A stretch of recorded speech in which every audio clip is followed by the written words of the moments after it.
asking to come back to my place?" I said, smiling. We were holding hands across the table at a wine bar. I was kissing his fingers slowly and lightly. "I'm just asking where you want to go next, if something's implied." They always asked where I wanted to go next. It was fair. I was almost 40, and really, I should know by now. I suddenly felt a little guilty for having made him wait so long. I looked out through the wall of windows. The lightscape of the wet city streets seared the backs of my eyeballs. My mouth was dry. I was getting tired. "Okay, let's go." We stood up. He turned, and I followed him out past the red and black upholstered walls and out the door. The air hit me in the face, cold and hard and welcome. I took his hand and strolled us to the curb. It was just beginning to rain softly. I stopped and held out my arm for a taxi. He looked at me almost insulted. "I can get it," he said. I smiled, took a step back, and put my hands behind my back. The cab rolled peacefully through the streets as we sat in comfortable silence. The occasional polite squeak of leather and the cozy tick of the indicator light accompanied us at each corner. We turned left onto 47th Street. My apartment was between 10th and 11th Avenues. I told the cabbie, "Halfway to 11, and laughed at myself. The driver said, "This cab goes to 11. More laughter. I looked over at my date to catch a smile and didn't. I watched him pay the driver.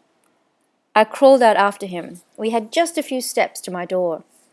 I pushed the outer downstairs door open with my hip and shoulder, as was my wont, and struck out ahead of him. I was always embarrassed about this entrance. Broken street door, graffiti, shabby carpet. It didn't smell bad, though. I tried to play it cool while hurrying my guest up, trotting ahead, looking back over my shoulder, hanging loosely over the top banister and waiting. As soon as this young man caught up and we got in, I pulled up This Is Spinal Tap on my laptop. I lay on my left side watching, and he lay behind me, kissing my neck and caressing my belly under my black cashmere with sure, strong strokes. My pelvis suddenly gave me away, led me, spoke for me. I pressed into him. I reached my hand back and up and scratched my fingers through his hair from neck to forehead. It was coarse like steel wool, unexpected. I grabbed and turned and kissed him hard. We breathed out into each other's mouths, and then I pulled his breath sharply into me as I slid beneath him and pulled the weight of his hips down onto mine. He groaned, that was nice, and pressed his cock through his jeans, through my jeans and up against me. I felt the root of my clitoris against my pubic bone. I wanted more of its heated buzz. We grinded together, our eyes locked together, making that promise to take this trip together. He was inexperienced. He was 21. The ripping off of clothes gave it away. The attempt at the ripping off of my clothes gave it away.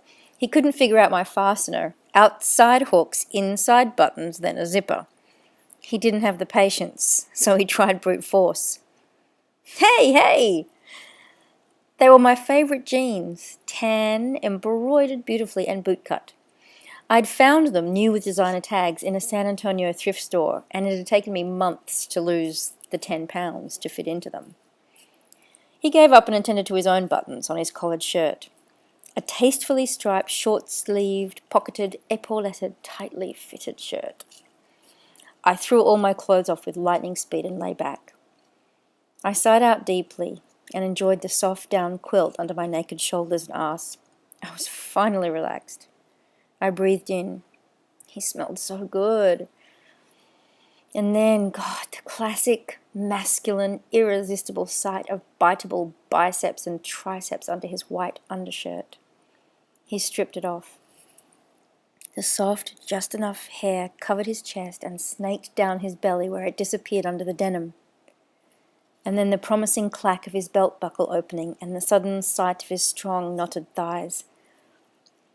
He was attending Merchant Marine College, so he was prepared and efficient. He placed the condom on my bedside table. He kneeled above me. It had been evolving so easily that I hadn't even lifted my head. I simply wanted him to take me, and he did.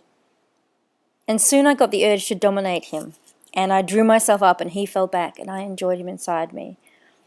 And soon he got the urge to fuck me from behind, and I knew this in an instant, and I turned around and invited him in on my knees. My job, as usual, to handle my clitoris. And when it was done, and I was lying on my belly, breathing hard and smiling, I heard in that ridiculous dialect, "But this goes to 11." I pointed at the screen, eyes still closed. He laughed. "I get it," he said. And then, "Will you hate me if I leave?" I laughed harshly. I was still laughing when he walked out the door.